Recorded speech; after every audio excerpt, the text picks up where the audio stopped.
très heureuse de nous recevoir chez vous dans le cadre de votre émission Biblia. Bien-aimés dans le Seigneur, merci et que Dieu vous bénisse. Aujourd'hui encore, Biblia vient chez vous parler de la part de l'Éternel. Et bien voilà, aujourd'hui nous avons intitulé notre thème les fruits dignes de la repentance. Sur ce plateau, nous avons le pasteur Blaise Pongo qui n'est plus à présenter bien sûr. C'est un défenseur de l'évangile de Jésus-Christ. Avec l'homme de Dieu, nous allons vous édifier par rapport à ces thèmes. Shalom, pasteur. Shalom. Merci, pasteur. Aujourd'hui, nous parlons sur les fruits dignes de la repentance. C'est quoi la repentance? Bon, la repentance, c'est le changement de direction.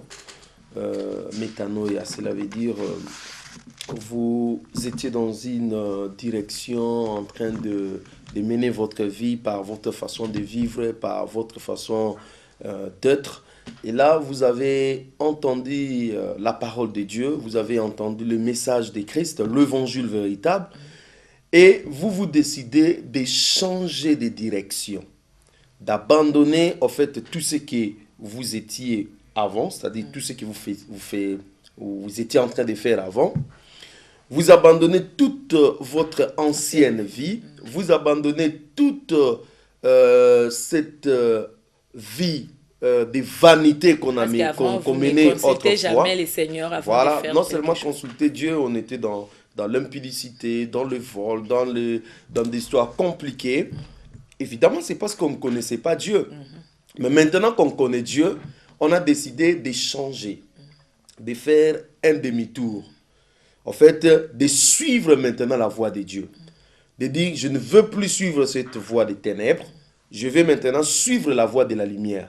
Je ne veux plus me diriger derrière ma pensée, les coutumes, derrière ma philosophie. J'aimerais être maintenant dirigé par le Saint-Esprit. Et ça, c'est ce que nous appelons la repentance. C'est-à-dire changer de direction, changer de cap, changer en fait le centre de votre intérêt. Si hier c'était X, maintenant ça doit être Jésus-Christ. Oui, pasteur, par rapport à ce que vous avez dit, comment une personne peut-elle recevoir l'appel de Dieu pour changer de direction en fait? L'appel de Dieu, c'est par rapport à sa parole, parce que des fois nous croyons que Dieu va descendre avec une grosse voix et puis il va nous dire, tu vois, Marie-Jeanne, je t'aime, viens me suivre. Non, non, non. Si vous attendez à entendre une voix comme ça, vous allez passer à côté. La parole de Dieu, lorsqu'elle est prêchée, là où nous allons prier dans nos assemblées, là où nous sommes dans des bis, à l'école, chez nous on a la grâce d'écouter la parole de Dieu partout. En fait, c'est ça l'appel de Dieu. La Bible dit aujourd'hui, si vous entendez sa voix, n'endurcissez pas vos cœurs. C'est-à-dire, quand vous entendez cette parole qui est prêchée, cette parole, ce n'est pas la parole d'un pasteur, c'est la parole de Dieu. Et des gens qui prêchent cette parole, ce ne sont que des instruments auxquels Dieu est en train d'utiliser, des hommes, des femmes, ça et là, pour annoncer sa parole. Donc, quand vous écoutez cette parole, c'est l'appel de Dieu, c'est Dieu qui vous appelle à la repentance et vous devez automatiquement saisir cette parole. N'attendez pas demain parce que demain ne nous appartient pas. Beaucoup de gens ont entendu demain et puis ils ont eu des accidents brisques, ils ont eu des choses incroyables qui ne les ont même pas laissé le temps de se repentir. C'est pour cela, aujourd'hui, c'est la meilleure occasion d'écouter la voix du Seigneur. Jésus vous appelle à la repentance, à changer de vie et à venir à lui.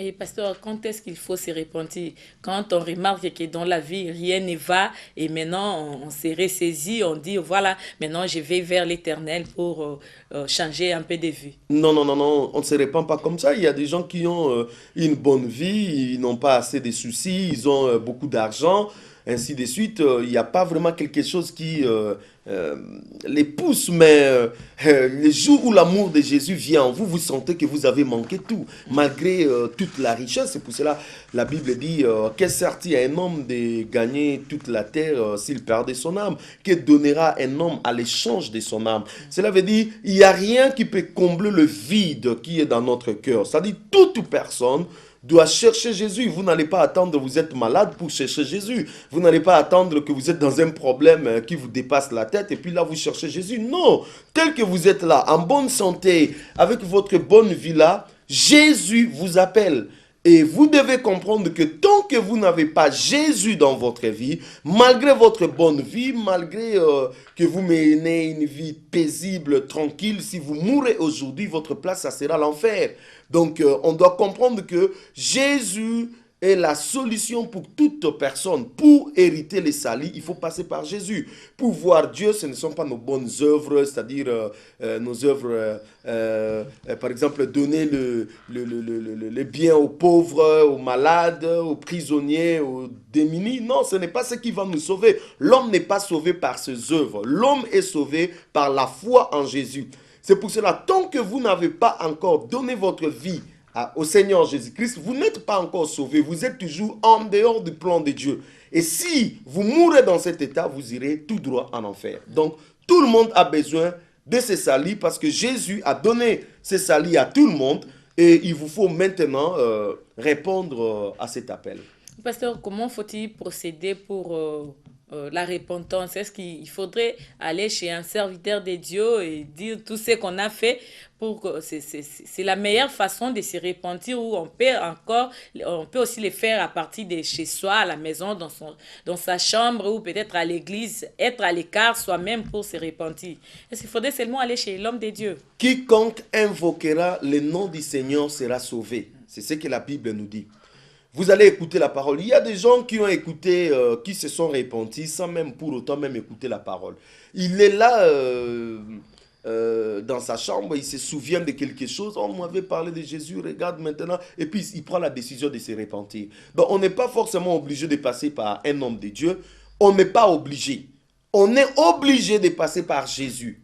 C'est pour cela que nous ne devons pas diriger les gens vers nous, des pasteurs, ainsi de suite. Non, nous devons pousser les gens à aller voir et même Jésus, à parler avec Jésus, à régler leurs péchés avec Jésus. Parce que moi, je ne suis pas mort à la croix pour le pardon, le salut d'un homme. Non, moi, je ne peux pas porter le péché de quelqu'un. Quelle que soit l'onction qu'on peut dégager, c'est seulement Jésus-Christ qui a porté nos péchés à la croix. Donc, si vous voulez vous repentir, prenez la résolution, mettez-vous à genoux, implorez la grâce de Dieu partout où vous êtes, dans votre chambre, dans votre maison, au travail, à l'église, parce qu'il arrive aussi, on nous a prêché la parole de Dieu dans nos assemblées, et puis on est touché, et on peut implorer la grâce de Dieu là.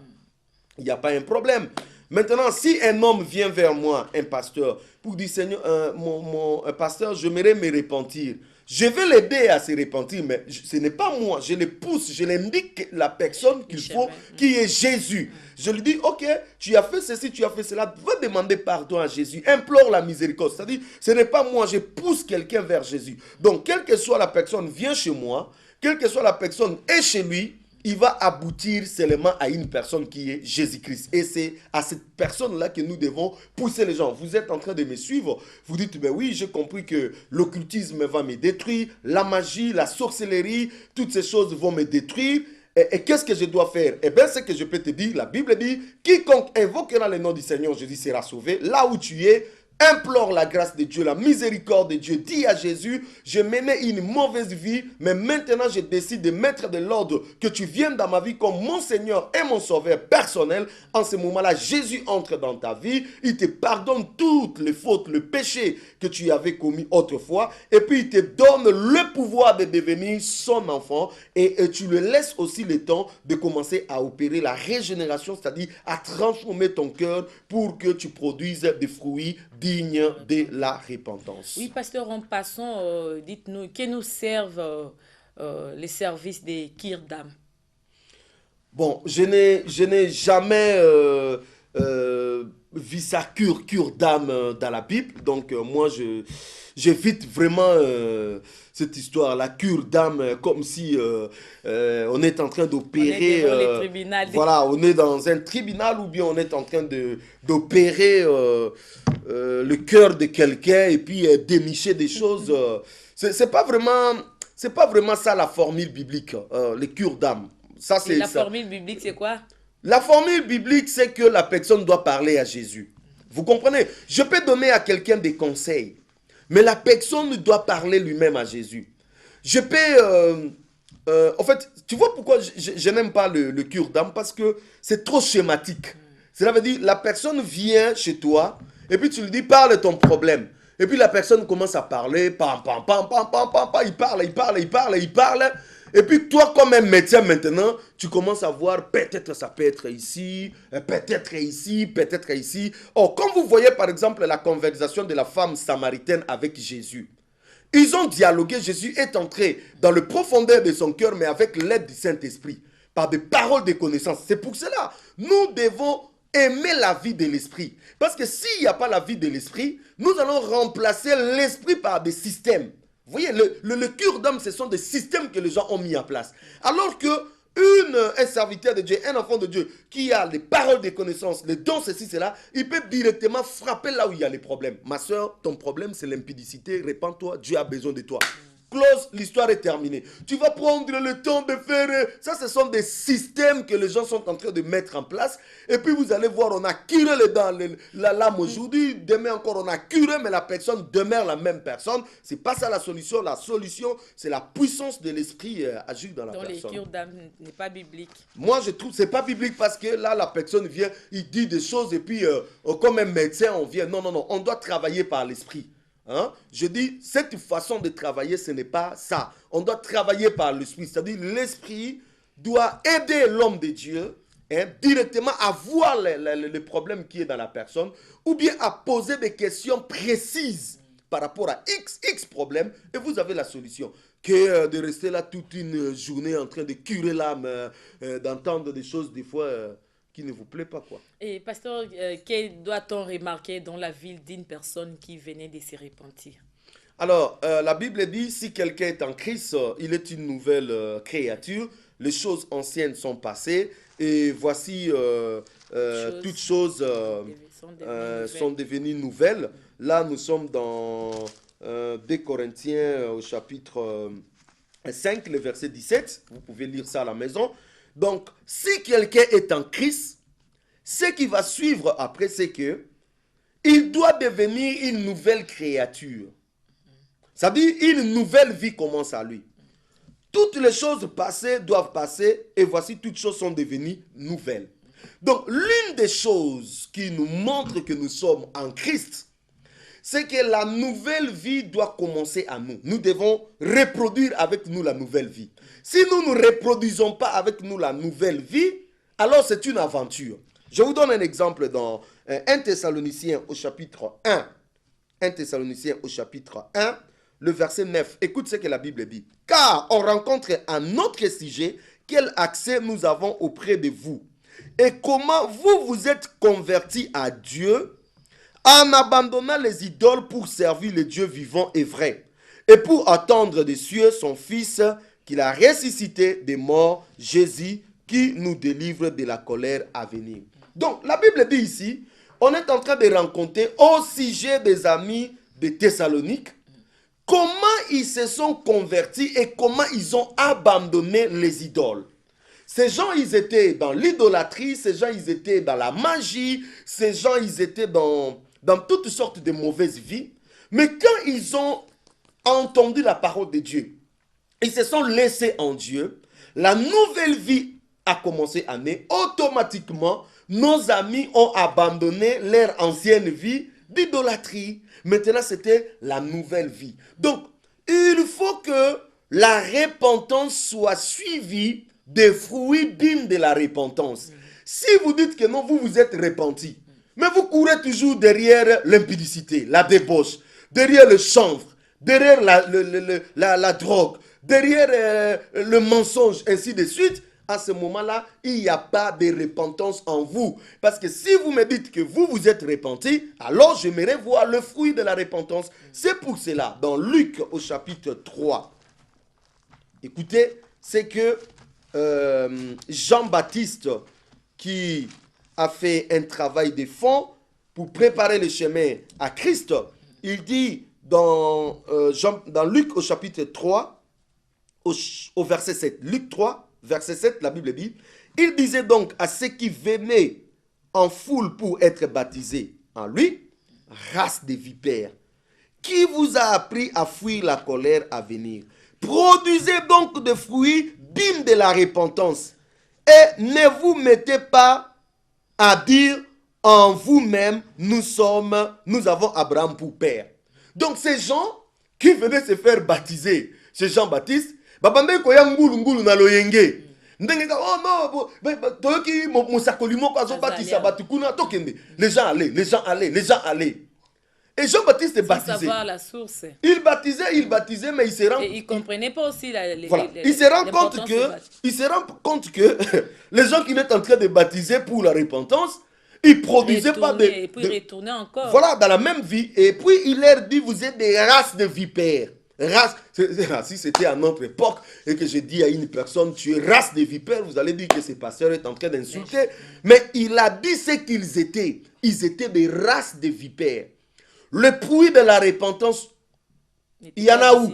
Il n'y en a pas. Vous venez seulement, vous m'embrouillez. Et c'est comme ça aujourd'hui, nous avons dans les églises des gens qui viennent pour plaire au pasteur, des gens qui viennent le dimanche pour s'amuser. Les églises sont devenues des cirques, des endroits de spectacle, où les gens sont en train de venir, des endroits de rendez-vous. Les gens viennent faire des choses, les endroits de business. Mais où sont les fruits dignes de la repentance? Où sont des fruits qui attestent que nous sommes des enfants de Dieu? Peut-être aussi que nous sommes des hypocrites à l'église. Nous démontrons ces fruits dignes de la repentance. Et puis en dehors de l'église, nous sommes autres personnes. Nous revenons, nous revêtissons notre ancienne vie, notre ancien habit. Voilà. Je m'étonnerais si le fruit digne de la repentance ou bien le fruit de l'esprit ne peut être produit que dans l'église. Et quand on quitte l'enceinte de l'assemblée, et puis chacun est retourné dans sa vie normale, et ça c'est malheureux. Si nous vivons Dieu, pasteur, nous les vivons. Si nous vivons seulement Dieu dans nos assemblées, alors nous sommes des vrais hypocrites. Or la Bible dit, les hypocrites n'hériteront pas le royaume des cieux. Donc nous faisons rien.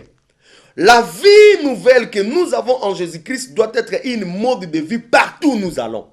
C'est-à-dire au travail, au marché, à l'école, à l'université, dans notre avenir, dans ma maison à moi, parce que d'autres personnes, ils sont chrétiens, ils sont pasteurs, ils sont seulement quand il est devant les gens. Voilà. Mais dans la maison, dans sa famille,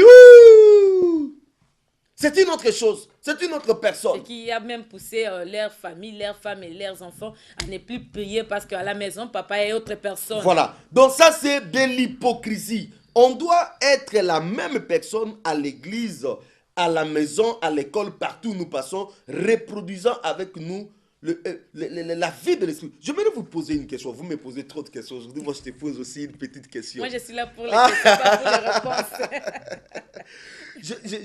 Vous savez pourquoi est-ce qu'on a appelé des chrétiens chrétiens? Pourquoi on a appelé des disciples chrétiens?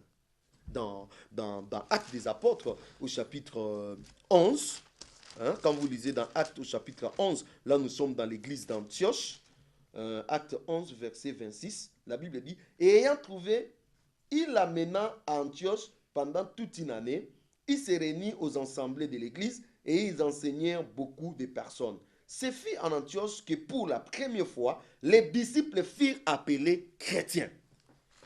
Pourquoi on a appelé les disciples chrétiens? Chrétien vient du mot Christ. Vous voyez, Jésus est mort, on n'a pas appelé les disciples chrétiens. L'église a commencé, on n'a pas appelé les disciples chrétiens. Plusieurs temps, et c'est en Antioche qu'on va appeler pour la première fois les disciples chrétiens. Pourquoi? Parce qu'on a remarqué la vie de Christ. La vie de Christ en eux. Ils étaient comme Christ. Ils vivaient comme Christ. Ils suivaient tous les enseignements que le Christ les avait donnés. Et on les a dit chrétiens. Mais aujourd'hui, nous, on nous appelle des chrétiens. Pourquoi? Nous ne pratiquons pas la parole de Dieu. Nous n'avons pas la vie de Christ. Nous ne faisons pas des choses comme Christ. Nous ne faisons pas des choses comme Christ. Voilà, nous sommes des chrétiens comme si c'était des surnoms. Comme un titre honorifique. Non, je suis chrétien. Magicien, chrétien. Sorcier, chrétien. Occultiste, chrétien. Impudique, chrétien. Il est là avec la femme d'autrui, chrétien. Il est là avec le mari d'autrui, chrétien. Menteur, chrétien. Il est dans tous les coups du vol, chrétien.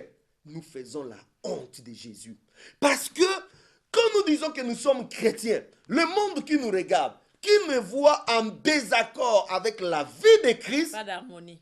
Il se pose la question, mais Donc Christ volait. Christ courait avec les maris d'autrui. Il courait avec... il était dans des divorces, dans des remariages. C'est ça Christ. Donc nous faisons la honte du nom de Jésus. Vous voyez, c'est pour cela que le nom de Jésus aujourd'hui est blasphémé à cause de nous qui se disons chrétiens, mais nous ne manifestons pas la vie de Christ.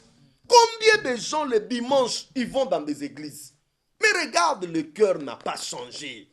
Combien de gens, je ne parle pas de dénominations, hein? Oh, catholiques, protestants, machin, ça c'est pas mon affaire. Moi je parle des chrétiens. Ils sont où? Dans la vie quotidienne, des chrétiens sont où?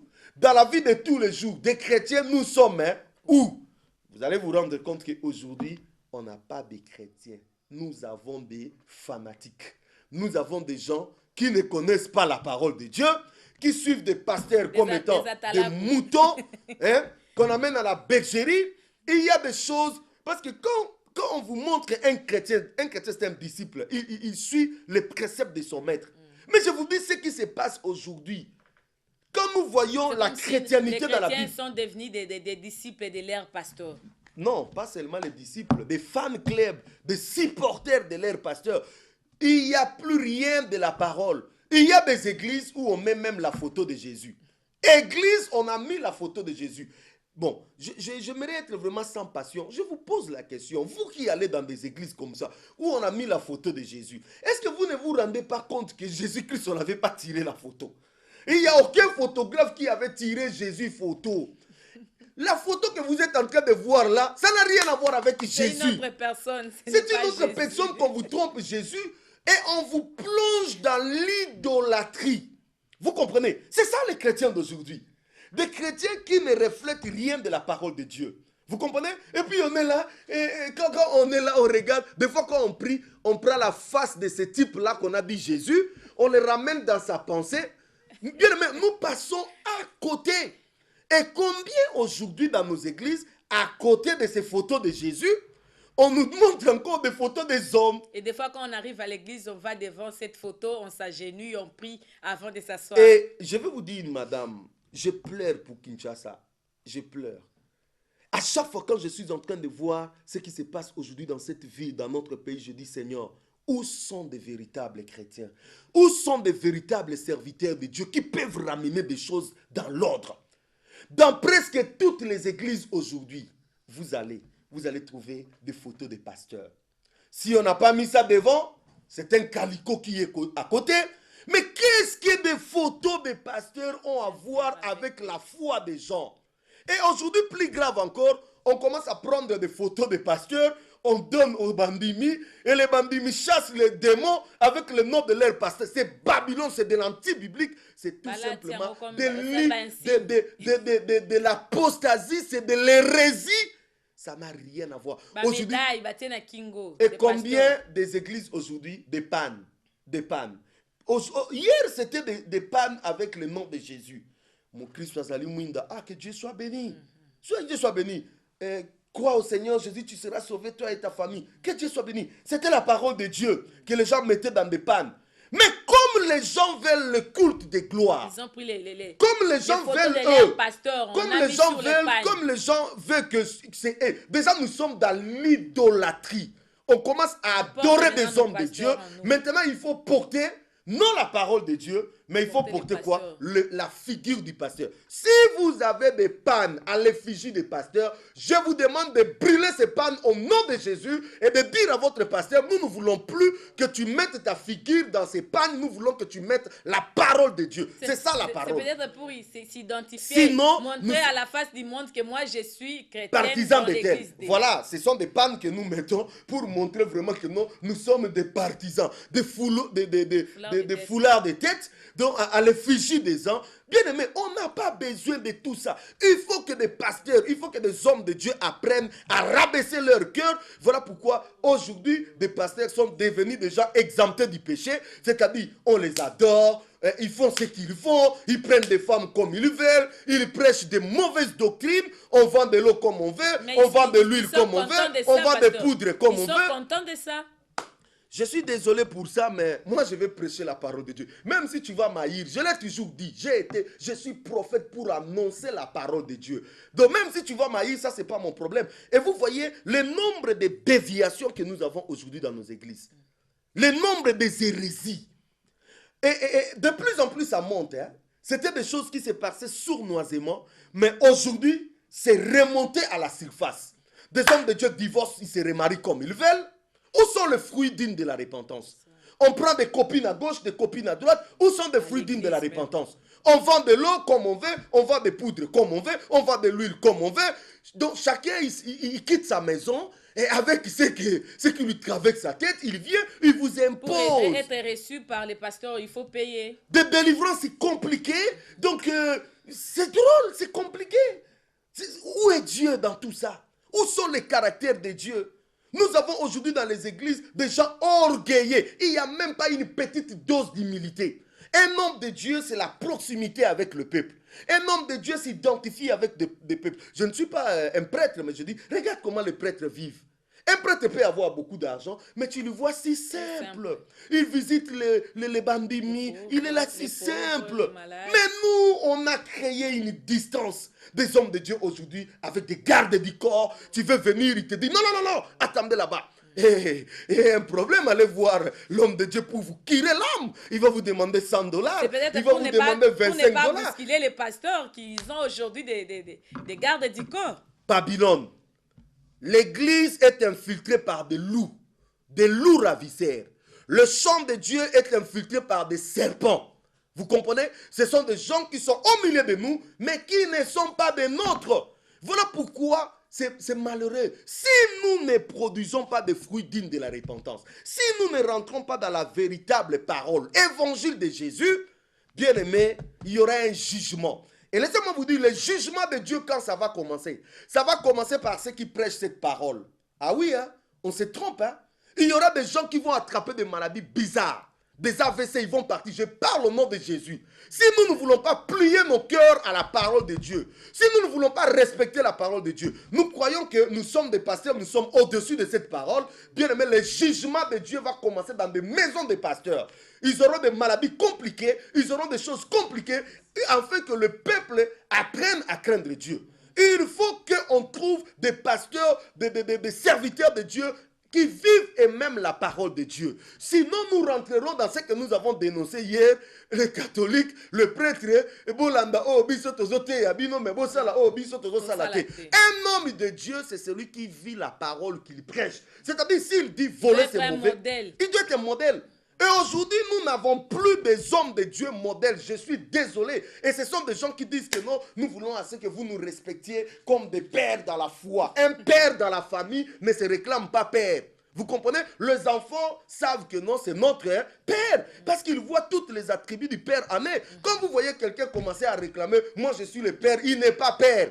Si vous êtes père, alors défendez la parole de Dieu. Si vous êtes père dans la foi, alors protégez la doctrine de Jésus. Si vous êtes père dans la foi, alors levez-vous pour dénoncer les fausses histoires, les hérésies, les mauvaises vies qui sont entrées au milieu de nous. Et ce peuple qui regarde, il va aller où? Bien aimé, je vais vous dire une chose. La Bible dit dans le dernier jour, des faux prophètes vont s'élever. Des faux prophètes vont s'élever. Et ils séduiront beaucoup de gens. Chaque personne a la responsabilité de son âme. Moi, tel que je suis ici, s'il y a un frère qui fait les chants, il commence à citer mon nom, je vais lui dénoncer au plateau de la télé.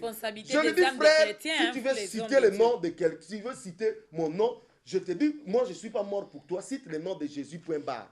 Un frère qui vient me dire que non, frère, je suis là en train de voir une pensée de faire tes effigies dans les pannes, je vais lui dire, va périr avec ta pensée. Je ne veux pas que tu m'amènes dans l'idolâtrie. Et vous voyez aujourd'hui c'est la confusion totale. Et aujourd'hui, le peuple ne sait plus quoi faire. Où est Jésus? Où est la parole véritable? Où est Jésus? Jésus, il est où? Aujourd'hui, on n'a pas fait des disciples, on a fait des fanatiques. Voilà pourquoi nous soutenons des hommes au lieu de soutenir la parole de Dieu. Nous sommes derrière. Moi, je dis toujours, frère, allez dire à tous ces gens qui mettent des calicots avec leurs effigies, Jésus est plus que vous. Descendez vos photos. Où est Jésus-Christ? Où est la parole de Dieu? Où est l'humilité? L'orgueil est entré dans l'église. Des hommes de Dieu orgueilleux plus que des ministres de ce monde. L'orgueil. Où est la simplicité? Il y a la division entre les chrétiens, les serviteurs de Dieu. Il y a aujourd'hui la division. Bon, ce qui est vrai, c'est que la division, c'était un mot que moi, je n'aime pas employer. Parce que la division, c'est comme si les gens, ils étaient ensemble et puis maintenant, ils se sont séparés. Or, quand vous lisez la parole de Dieu, il n'y aura jamais l'unité des hommes de Dieu. Il ne peut jamais avoir l'unité des hommes de Dieu. Demande-moi pourquoi. Parce qu'il y a à côté des vrais prophètes, il y a des faux prophètes. Comment tu vas me dire d'être ensemble avec un faux prophète? Moi tel que je suis ici, comment tu vas me dire d'être ensemble avec des gens qui vendent de l'eau, qui vendent des poudres, qui vendent des huiles, qui ont des photos de Jésus dans leur temple, qui font des photos dans leur panne, qui sont en train d'être adorés avec leurs zouanes, avec leurs atalaks chaque jour dans des télés, vous les voyez. Et comment je vais être ensemble avec des gens qui n'aiment pas Jésus? Je ne peux pas être ensemble avec des gens qui aiment Jésus. Vous voulez que nous soyons ensemble? Nous devons être ensemble par la parole. De cet habit, si tu respectes la parole, si tu t'humilies, tu te rabaisses, tu diminues toi-même, en ce moment-là, nous sommes ensemble. Mais si tu ne veux pas te diminuer, tu veux prendre la place de Jésus, eh bien moi, je ne serai pas ensemble avec toi. Donc, vous continuerez dans votre égarement. Nous aussi, nous continuerons à dénoncer, à dire des choses telles que Jésus est en train de nous dire. Oui, pasteur, puisque nous parlons des comportements des serviteurs de Dieu, il y a aussi un problème, puisque vous avez dit que les cures d'âme n'est pas biblique. Mais aujourd'hui, après les cures d'âme, nous remarquons qu'il y a des services de délivrance qui se font. Et je ne sais pas, est-ce qu'un animal peut-il sortir d'une personne après ou pendant la délivrance? Bon, maintenant, pendant la délivrance, si un animal peut sortir, on va vérifier dans la Bible. Amen. Ok? Parce que dans la Bible, vous allez voir les esprits méchants, les démons, lorsqu'ils ont perdu leur position céleste qu'ils avaient au ciel, donc ils sont devenus comme des bêtes. Voilà pourquoi Lucifer lui-même, il est identifié comme un dragon. Vous voyez, un dragon, c'est un animal, non? Quelque part là, on parle encore des serpents anciens.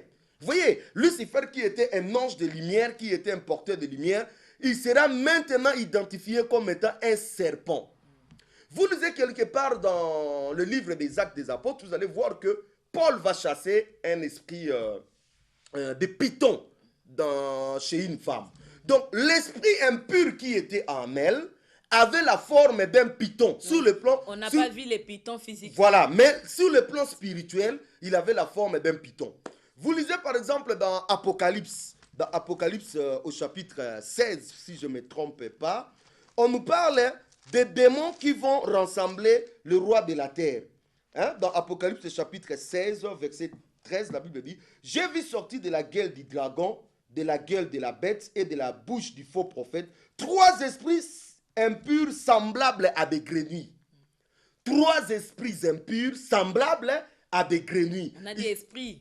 Des esprits. Oui. Ils sont sortis de la bouche des faux prophètes, des dragons. Ils sont et la personne qui peut voir ça, ce n'est qu'un prophète. Non, ce n'est même pas. C'est-à-dire, ces esprits-là ont la forme des grenouilles. Ces esprits-là ont la forme des pythons, ces esprits-là. Mais est-ce que c'est tout le monde qui peut voir ces esprits? Maintenant, le problème, c'est quoi? Quand, par exemple, un pasteur, il dit à une personne que l'esprit de python qui est en toi, c'est-à-dire le pasteur, il a la parole de connaissance. Le pasteur, il est conduit par l'esprit de Dieu. Et il a déniché dans la personne qu'il y a un esprit de python qui est en lui. Oui, il y a un esprit de python, ça existe. En ce moment-là, on chasse l'esprit de python. L'esprit est spirituel. On ne peut pas le voir sur le plan physique. L'esprit va partir. Le pasteur peut aussi dénicher dans la personne qui a un esprit à la forme d'un crapaud. En ce moment-là, le pasteur peut chasser l'esprit qui a la forme d'un crapaud. Donc, c'est biblique, ça peut arriver. Mais si maintenant, pendant la délivrance, on chasse l'esprit de python et maintenant la personne vomit le python.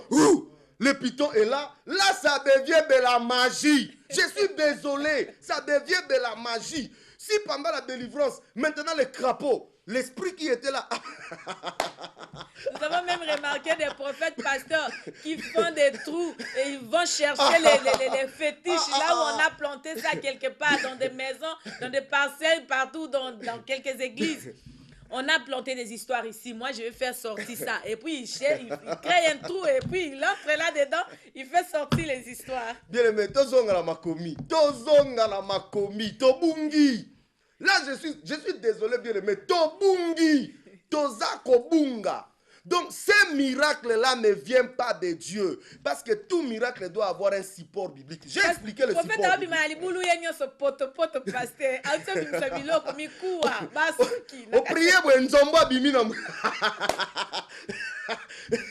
Frère, ça c'est le mandona. Je suis désolé, frère, ça c'est le mandona dans l'église. L'église du Seigneur est infiltrée. Vous voyez à quelle limite la parole de Dieu peut nous amener? C'est-à-dire, on a identifié l'esprit, c'est bien, mais on est allé au-delà.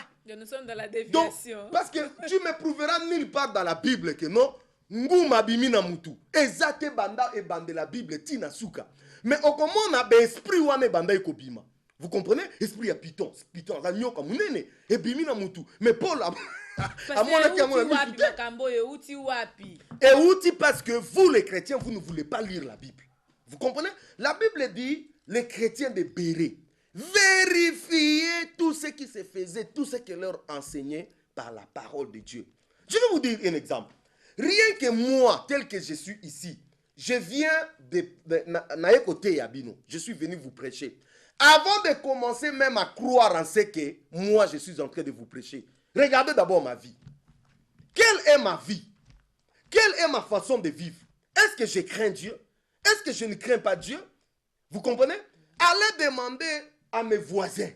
Allez demander à ceux qui me côtoient, là où je passe, partout où je vais. Est-ce que ce frère-là, c'est vraiment un frère? Est-ce qu'il est respectueux? Est-ce qu'il craint Dieu? Est-ce qu'il est ceci? Est-ce qu'il n'est pas dans ceci, cela? Voilà pourquoi, lorsque Paul parle à Timothée, même à Tite, quand on parle du choix des évêques, du choix des anciens, il donne tout un critère. Il dit un évêque, un ancien, ne doit pas être un homme à donner à l'alcool, à la drogue, ne doit pas être un homme à donner à la colère, ne doit pas être un homme à donner aux femmes, aux ceci, cela. Il doit être irréprochable, il doit bien tenir sa maison, parce que si votre maison, vous ne tenez pas, votre première église, c'est la maison. Oui. Il doit être mari d'une seule femme, ça ne doit pas être quelqu'un de marié, divorcé dans le désordre. Il doit pas. Tous ces critères, est-ce que nous n'avons pas de Bible?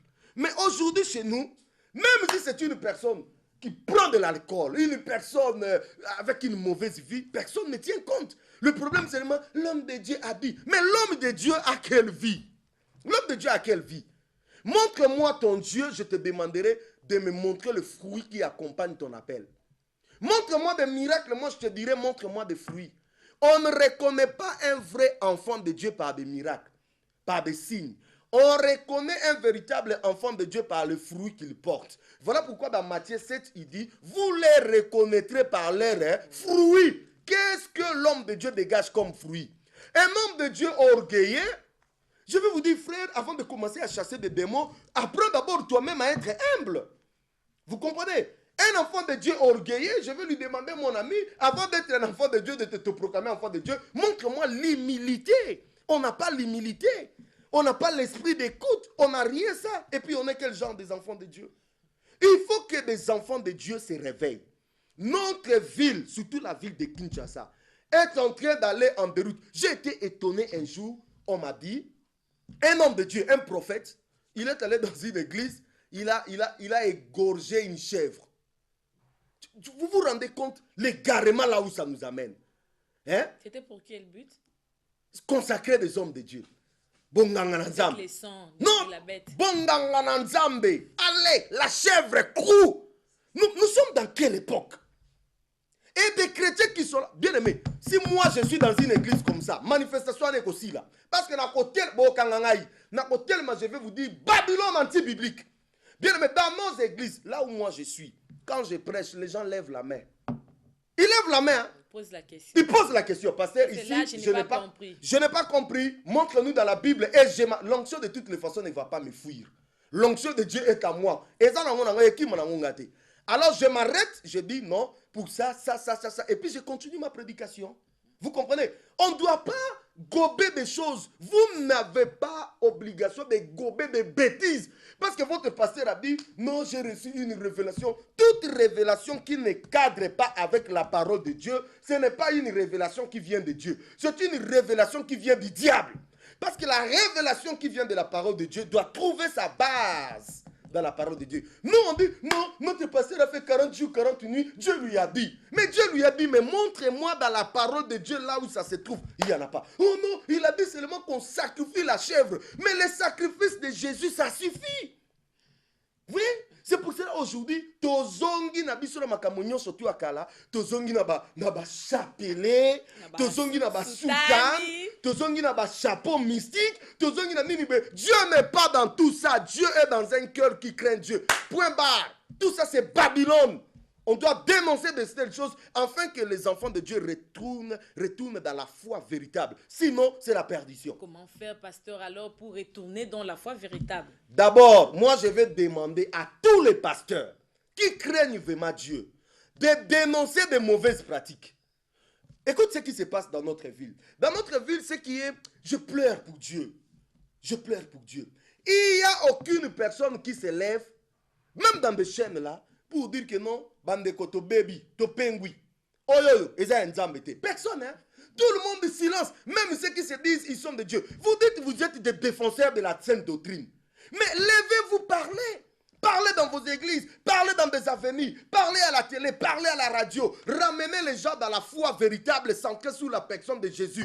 Il faut que nous des hommes, surtout nous des hommes de Dieu, nous puissions disparaître. Nous puissions pousser les gens à regarder seulement à Jésus et à Jésus-Christ. Point barre. Nous puissions pousser les gens à produire des fruits dignes de la être là repentance. dans des églises comme des patrons au lieu de descendre Voilà. dans des marchés. C'est pour cela que vous voyez dans des dans églises des aujourd'hui. hôpitaux. Non, on ne descend pas. Hein? On a des trônes aujourd'hui dans des églises, des chaises en cuir. Hein? Vous regardez comme une trône Babylone. Je n'ai pas vu dans une église biblique où Pierre avait une trône. Il n'y en a pas. Vous allez m'haïr, haïssez-moi, tuez-moi, mais je vais vous parler de la part de Jésus. Amen. Ça n'existe pas. Bien aimé, nous devons enlever toutes ces chaises dans nos églises. La chaise de papa pasteur avec maman pasteur. On a fait une trône là comme... Oh, ça c'est quelle église de Jésus? Ça c'est quelle église de Jésus? Oh non, l'homme de Dieu mérite double... Des fois même, on arrête la louange pour que l'homme de Dieu... C'est compliqué. C'est compliqué. Ça c'est pas Dieu. Ça, ce n'est pas Dieu, mes amis. Ça, ce n'est pas Dieu. Ça, c'est le monde. Nous sommes en train de dévier. Nous devons retourner comme c'était dans les années 80 où des pasteurs, c'était des gens simples. Des pasteurs, c'était des gens qui aimaient Dieu. Des pasteurs, c'était des gens, quand tu les vois comme ça, tu as directement envie de demander pardon, de venir au Seigneur quand tu vois l'humilité, l'onction que ces gens dégageaient. Si tu n'étais pas dans la crainte de Dieu, tu commences directement à chercher à mettre ta vie en ordre. Où sont des hommes de Dieu comme ça? Aujourd'hui, tu amènes quelqu'un, il te dit, ah non, je connais aventurier, je connais... Non, toi zonga, toi c'est repentir. Des fois, les gens disent que non, on va prier pour la nation, on va prier pour la nation. Je prie comme ça, mon cœur pleure. Je dis, vous voulez prier pour la nation? Appelez d'abord tous les hommes de Dieu, qu'on demande pardon. Pardon d'abord, pardon des âmes que nous avons blessées, pardon des âmes que nous avons escroquées, pardon des âmes que nous avons scandalisées, pardon des âmes que nous... Avant de commencer à prier pour la nation ou à prier pour quoi que ce soit. Pasteur, quels sont les mécanismes qui peuvent aider un chrétien à conserver sa repentance et ne plus pécher? La vie de sanctification. Chaque jour, nous devons marcher dans la sanctification, rechercher la paix et la sanctification sans laquelle personne ne verra Dieu. Tu dois être armé dans ta vie. Chaque jour, je dois marcher dans la sanctification. Parce que si tu ne marches pas dans la sanctification, ça ne peut jamais marcher avec toi. Il faut une vie de sanctification. Or, pour que tu marches, tu aies la force de marcher dans la sanctification, il te faut, méditer la parole de Dieu. Josué, l'Éternel dit à Josué, mais cette parole, que ce livre de la loi ne s'éloigne pas de ta bouche. Médite-les jour et nuit. Il faut que nous apprenions à méditer la parole de Dieu. Et cette parole doit descendre dans nos cœurs. Et mets-toi en opposition avec toute personne qui ne veut pas respecter la parole de Dieu. Vous comprenez? Là où la Bible dit X, si toi tu veux me dire Y, je te dirai mon ami, je ne marche pas ensemble avec toi. Donc c'est comme ça. Nous devons méditer la parole de Dieu. Nous devons aimer l'intimité avec Dieu. Nous devons aimer la communion, chercher Dieu. Ne prie pas pour que les gens te voient, que tu es chante, que tu es ceci, cela, tu pries. Non, non, non. Bâtissez votre vie d'intimité avec Dieu. Écoutez Dieu dans les secrets. Vivez Dieu dans les secrets. Et là, vous verrez, vous allez maintenir votre vie chrétienne et vous allez produire que des fruits dignes de la repentance. Pasteur, pouvez-vous dire à tous ceux qui ont suivi cette émission et qui ont pris la décision d'abandonner leur ancienne vie pour entrer dans une nouvelle vie dans les Seigneurs? Les miracles, c'est bon. Ok? Les miracles, c'est bon. Mais plus que les miracles, c'est le fruit digne de la repentance. L'onction, c'est bien. Mais plus que l'onction, c'est le fruit digne de la repentance. Prêcher à la télé, c'est bien. Mais plus que prêcher dans la télé, c'est vivre cette vie au quotidien. Le fruit digne de la repentance. Il ne faut pas que nous, chrétiens, qu'on nous regarde et que nous soyons les ribis, nous soyons les ridicules de ce monde. Voilà. Vous comprenez? Il faut que ce que nous disons, nous confessons dans nos bouches, soit la réalité que nous sommes en train de vivre chaque jour dans nos vies. Et là, le Seigneur nous bénira. Alors, le Seigneur nous bénira si nous confessons tous les jours ce que nous vivons dans notre vie qui sera semblable à la vie de Jésus-Christ. C'est la fin de cette émission. Je pense et j'ai la conviction que vous avez été très abondamment bénis. Merci à vous tous qui l'avez suivi. Merci beaucoup. Que Dieu vous bénisse.